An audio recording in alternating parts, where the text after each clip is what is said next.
তিলাওয়াতের ভাজে ভাজে সুরের অলংকার, এ কোরআন বাণী যে আল্লাহর, এ কোরআন বাণী যে আল্লাহর। আসসালামু আলাইকুম ওরহমতুল্লাহি ওবরাকাতুহু। আস-সুন্নাহ ফাউন্ডেশনের অনন্য আয়োজন সহজসূত্রে কোরআন শিখির তৃতীয় পর্বে আপনাদেরকে স্বাগতম। আলহামদুলিল্লাহ, গত দুটি ক্লাসে আমরা মোট 13টি হরফ শিখেছি। আজকে আমরা একবার এটা অনুশীলন করব। আপনারা স্ক্রিনে দেখতে পাচ্ছেন, আমার সাথে বলুন। আলিফ, বা, তা, সা, জিম, হা, খ, দাল, যাল, রা, জা, সিন, শিন। আলহামদুলিল্লাহ, গত দুটি পর্বে আমরা এই 13টি হরফে শিখেছিলাম। ইনশাআল্লাহ আজকে আমরা নতুন করে আরও 6টি হরফ শিখব। আপনারা স্ক্রিনে দেখতে পাচ্ছেন 6টি হরফ চলে এসেছে। আপনারা আমার সাথে ডান দিক থেকে শুরু করুন। صاد ضاد طاء ظاء عين গয়িন। আলহামদুলিল্লাহ, এই 6টি হরফ আপনারা দেখতে পাচ্ছেন 3টি জোড়ায়, অর্থাৎ 3টি আকৃতিতে রয়েছে। প্রথম দুটি হরফ সদ, দজ একই আকৃতির, দ্বিতীয় দুটি হরফ ত, জ একই আকৃতির, এবং তৃতীয় দুটি হরফ আইন, গাইন একই আকৃতির, শুধুমাত্র নোক্তার পার্থক্য রয়েছে। শুরুতে আমরা শুরু করছি সদ। সদ হরফটি পুর হরফ, মোটা হরফ, উচ্চারণের ক্ষেত্রে মোটা করে পড়তে হবে এবং উচ্চারণ করার সময় 3 আলিফ টেনে পড়তে হবে। আপনারা আমার সাথে বলুন সদে। আবার বলুন সদে। আলহামদুলিল্লাহ, খুবই সহজ। সদ হরফের মাখরাজ কোন জায়গা থেকে উচ্চারিত হয় আপনারা স্ক্রিনে দেখতে পাচ্ছেন। জিহ্বার আগা, সামনের নিচের 2 দাঁতের পেট ও আগার সঙ্গে লাগিয়ে উচ্চারিত হয়। তাহলে আপনারা জিহ্বার আগা, সামনের নিচের 2 দাঁতের পেট ও আগার সঙ্গে লাগিয়ে উচ্চারণ করুন সদে। আবার বলুন সদে। আলহামদুলিল্লাহ, আমরা সদ হরফটি শিখেছি। পরবর্তী হরফের নাম হলো দদে। দেখতে একই রকম সদের মতোই, শুধুমাত্র নোক্তার পার্থক্য। সদের মধ্যে কোনো নোক্তা নেই, দদের মধ্যে নোক্তা রয়েছে। দদ হরফটি উচ্চারণ করার সময় অবশ্যই 3 আলিফ টেনে পড়তে হবে। আপনারা আমার সাথে বলুন দদে। আবার বলুন দদে। আলহামদুলিল্লাহ, দদ হরফটিও মোটা হরফ, মোটা করে উচ্চারণ করতে হবে। দদের মাখরাজ জিহ্বার গোড়ার কিনারা সামনের উপরের 2 দাঁতের গোড়ার সঙ্গে লাগিয়ে উচ্চারিত হয়। আপনারা আবার উচ্চারণ করার চেষ্টা করুন দদে। আবার বলুন দদে। মাশাআল্লাহ, আলহামদুলিল্লাহ, সদ দদ দুটি হরফ আমরা শিখেছি। পরবর্তী দুটি হরফ আপনারা স্ক্রিনে দেখতে পাচ্ছেন। ত, জ, ত, জ। আলহামদুলিল্লাহ, এই দুটি হরফও খুবই সহজ। শুধুমাত্র আপনারা আপনাকে দেখেই আমার সাথে প্র্যাকটিস করলে আপনারা শিখতে পারবেন। তো হরফটি মোটা হরফ, এটা উচ্চারণের সময় অবশ্যই মোটা করতে হবে এবং উচ্চারণ করার সময় 1 আলিফ টেনে পড়তে হবে। আমার সাথে বলুন ত। আবার বলুন ত। ত এর মাখরাজ কোন জায়গা থেকে আপনারা স্ক্রিনে দেখতে পাচ্ছেন। জিহ্বার আগা, সামনের উপরের 2 দাঁতের গোড়ার সঙ্গে লাগিয়ে উচ্চারিত হয়। আপনারা তাহলে ছবি দেখে আপনারা আমার সাথে উচ্চারণ করুন ত। আবার বলুন ত। মাশাআল্লাহ, আপনাদের হচ্ছে, আপনারা চেষ্টা করেন, ইনশাআল্লাহ আপনারা পারবেন, সঠিকভাবে উচ্চারণ করতে পারবেন। পরবর্তী হরফ হলো ত এর মতোই একই আকৃতির। হরফটির নাম হলো য। হরফটির নাম কি? য। একটু মোটা করে বলতে হবে। হরফটি হলো মোটা হরফ, বারিক করে পড়া যাবে না এবং হরফটি উচ্চারণ করার সময় অবশ্যই 1 আলিফ টেনে পড়তে হবে। আমার সাথে বলুন য। আবার বলুন য। আলহামদুলিল্লাহ, আমরা শেষ করতে পেরেছি। আপনারা স্ক্রিন লক্ষ্য করুন, য হরফটি কোন জায়গাতে উচ্চারিত হয়। জিহ্বার আগা, সামনের উপরের 2 দাঁতের আগার সঙ্গে লাগিয়ে উচ্চারিত। আপনারা জানেন যে সা, জাল, য এই 3টি হরফ একই স্থান থেকে উচ্চারিত হয়। তাহলে আপনারা একটু দেখুন আপনাদের জিহ্বাটা সামনের উপরে 2 দাঁতের আগার সঙ্গে লেগেছে কি না, আপনারা একটু লক্ষ্য করুন এবং আমার সাথে বলার চেষ্টা করুন য। আবার বলুন য। আলহামদুলিল্লাহ, আজকের পর্বে আমরা 4টি হরফ শেষ করেছি। বাকি 2টি হরফ আমাদের সামনে রয়েছে। আপনারা স্ক্রিনে দেখতে পাচ্ছেন 2টি হরফের নাম হলো আইন এবং গইন। আইন এবং গইন 2টি হরফে একই আকৃতির। এর মধ্যে একটি হরফ হলো আইন। আইন হরফটি উচ্চারণের সময় অবশ্যই 3 আলিফ টেনে পড়তে হবে এবং আইন হরফটি বারিক হরফ, পাতলা করে পড়তে হবে। আপনারা আমার সাথে বলুন আইন। আবার বলুন আইন।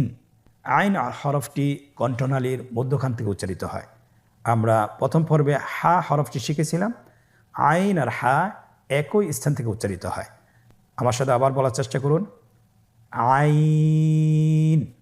আবার বলুন আইন। আলহামদুলিল্লাহ, খুব সহজ। শুধুমাত্র একটু চেষ্টা করলে আপনারা ভালোভাবে আত্মস্থ করতে পারবেন ইনশাআল্লাহ। আইনের আকৃতিতে আরেকটি হরফ, সেটার নাম হলো গইন। আইনের উপরে একটা নোক্তা বসিয়ে দিলে গইন হরফটি হয়ে যাচ্ছে। তাহলে গইন হরফটিও উচ্চারণ করা খুবই সহজ। গইন হরফটি উচ্চারণ করা অবশ্যই 3 আলিফ টেনে পড়তে হবে এবং আমরা জানি যে গইন হরফটি মোটা হরফ, অবশ্যই একটু মোটা করে বলতে হবে। আপনারা আমার সাথে চেষ্টা করুন গইন। আবার বলুন গইন। গইনের মাখরাজ কোন জায়গায় আপনারা স্ক্রিনে দেখতে পাচ্ছেন, ছবিতে দেখা যাচ্ছে। গইন হরফটি উচ্চারিত হয় কণ্ঠনালীর শেষ ভাগ হতে। এখান থেকে উচ্চারণ করুন গইন। আবার বলুন গইন। আমরা অনেকে বলে থাকি গাইন, না, এটা ভুল উচ্চারণ। এভাবে উচ্চারণ করা যাবে না, যেহেতু হরফটি মোটা, এই জন্য মোটা করে উচ্চারণ করতে হবে গইন। মাশাআল্লাহ, আলহামদুলিল্লাহ, আমরা আজকের পর্বে 6টি হরফ শেষ করে ফেলেছি খুব অল্প সময়ে। আমরা শুরু থেকে আরেকবার বলি صاد ضاد طاء ظاء আইন গইন। আমরা জোড়ায় জোড়ায় বলার চেষ্টা করি صاد ضاد طاء ظاء আইন গইন। আলহামদুলিল্লাহ, আমরা আজকের পর্ব সহকারে মোট 19টি হরফ শিখেছি। প্রথম পর্বে আমরা শিখেছিলাম 7টি, দ্বিতীয় পর্বে 6টি এবং আজকের পর্বে 6টি। মোট 19টি হরফ আমরা খুব অল্প সময়ে শিখতে সক্ষম হয়েছি আলহামদুলিল্লাহ। আমরা আপনাদেরকে পরামর্শ দিব, আপনারা বাসায় কমপক্ষে 10 থেকে 20 মিনিট ভিডিওগুলো দেখবেন এবং শুনবেন এবং মুখস্থ করার চেষ্টা করবেন। আল্লাহ সুবহানাহু ওয়া তাআলা আমাদেরকে কোরআনের সাথে লেগে থাকার তৌফিক দান করুন। সকলে বলি আল্লাহুম্মা আমিন। আলহামদুলিল্লাহ, আমরা আজকের পর্বটি খুব অল্প সময় শেষ করতে পেরেছি। এখন আমরা আনন্দদায়ক পর্বে অনুশীলন করব। আমরা কতটুকু শিখতে পেরেছি, আজকের লেসনটি, আজকের পাঠটি কতটুকু আত্মস্থ করতে পেরেছি, সেটা আমরা অনুশীলনের মাধ্যমে নিজেদেরকে যাচাই করব। আপনারা স্ক্রিনে দেখতে পাচ্ছেন একটি অনুশীলন পেজ এসেছে। প্রথম অনুশীলন, নিম্নোক্ত হরফগুলো সঠিক জায়গায় লিখুন এবং বলুন। আপনারা দেখতে পাচ্ছেন এখানে 3টি রো দেওয়া আছে। প্রথম রোতে হরফগুলো দেওয়া আছে, দ্বিতীয় রো খালি আছে এবং তৃতীয় রোতে এর বাংলা উচ্চারণ দেওয়া আছে। শুধুমাত্র হরফগুলো সঠিক নামের জায়গায় বসিয়ে দিতে হবে। প্রথম হরফটি হলো সদ, আপনারা দেখতে পাচ্ছেন। তাহলে আমরা সদ হরফটি তার সঠিক নামের জায়গায় বসিয়ে দিই। স্ক্রিনে দেখতে পাচ্ছেন বসানো হচ্ছে। পরবর্তী হরফ আইন, তার সঠিক নামের জায়গায় বসানো হয়েছে। পরবর্তী হরফ হলো দদ, তার সঠিক নামের জায়গায় বসানো হয়েছে। এমনিভাবে প্রত্যেকটি হরফ বসানো হচ্ছে। স্ক্রিনে লক্ষ্য করুন। আলহামদুলিল্লাহ, প্রতিটি হরফ তার সঠিক নামের জায়গায় বসানো হয়েছে। আপনারা এভাবে দেখে দেখে অনুশীলন করুন। দ্বিতীয় অনুশীলন, রেখা টেনে হরফের সাথে নামের মিল করুন। গত 2টি পর্ব তো আমরা এমনিভাবে অনুশীলন করেছিলাম। আজকের পর্ব সেম একই রকম। আমরা চেষ্টা করি এই অনুশীলনগুলো করার জন্য। তাহলে রেখা টেনে হরফের সাথে নাম মিল করতে হবে। প্রথম কলামে আমরা দেখছি এখানে হরফগুলো দেওয়া আছে বিচ্ছিন্নভাবে এবং দ্বিতীয় কলামটি খালি রাখা হয়েছে এবং তৃতীয় কলামটিতে হরফগুলোর উচ্চারণ দেওয়া আছে অথবা হরফগুলোর নাম দেওয়া আছে। শুধুমাত্র রেখা টেনে আমাদেরকে হরফের সাথে নামের মিল করতে হবে। স্ক্রিনে লক্ষ্য করুন। প্রথম হরফটি হলো সদ, রেখা টেনে তার নামের সাথে মিল করা হচ্ছে। পরবর্তী হরফ হলো গইন, রেখা টেনে নামের সাথে মিল করা হচ্ছে। পরবর্তী হরফ হলো আইন, রেখা টেনে নামের সাথে মিল করা হচ্ছে। এমনিভাবে প্রত্যেকটি হরফ তার নামের সাথে মিল করা হচ্ছে। আপনারা স্ক্রিনে লক্ষ্য করুন এবং আপনারা নিজেরাও করতে থাকুন।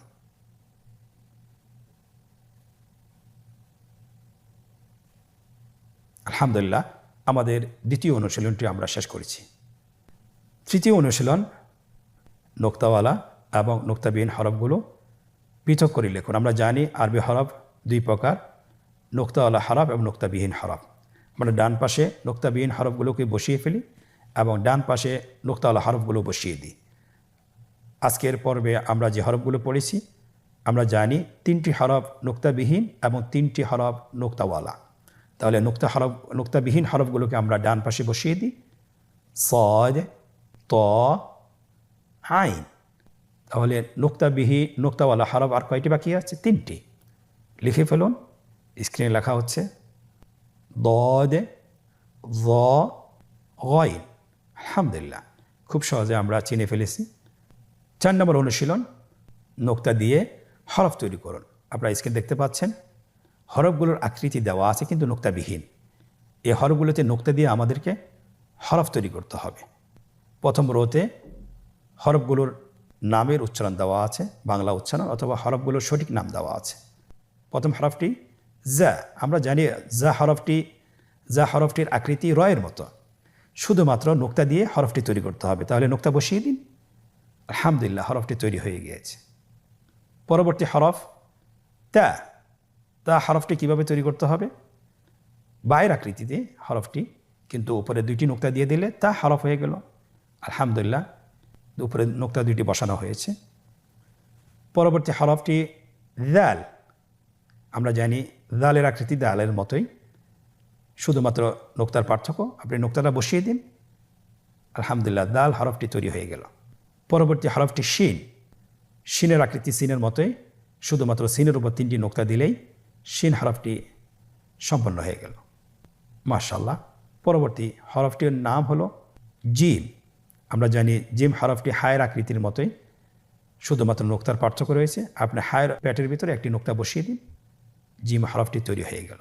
আলহামদুলিল্লাহ, খুব সহজে আমরা 4টি অনুশীলন পর্ব শেষ করতে পেরেছি। আল্লাহ তাআলার কাছে শুকরিয়া জ্ঞাপন করছি যে আমরা অল্প সময়ের মধ্যে আমরা মোট 19টি হরফ শিখে ফেলেছি। কিভাবে পড়তে হয় এবং কিভাবে বলতে হয় এবং কিভাবে লিখতে হয়, অনুশীলনের মাধ্যমে নিজেদেরকে যাচাই করে আমরা চেষ্টা করি যে আমরা এটা কত দ্রুত আমরা শিখতে পারি, সেই চেষ্টা করা। আল্লাহ সুবহানাহু ওয়া তাআলা আমাদেরকে তৌফিক দান করুন। আজকের পর্ব থেকে এখানেই বিদায় নিচ্ছি। পরবর্তী পর্বতে আবারও দেখা হচ্ছে। জাযাকুমুল্লাহ খায়র। আসসালামু আলাইকুম ওয়া রাহমাতুল্লাহি ওয়া বারাকাতুহু। আসুন্নাহ ফাউন্ডেশন, উম্মার স্বার্থে সুন্নাহর সাথে।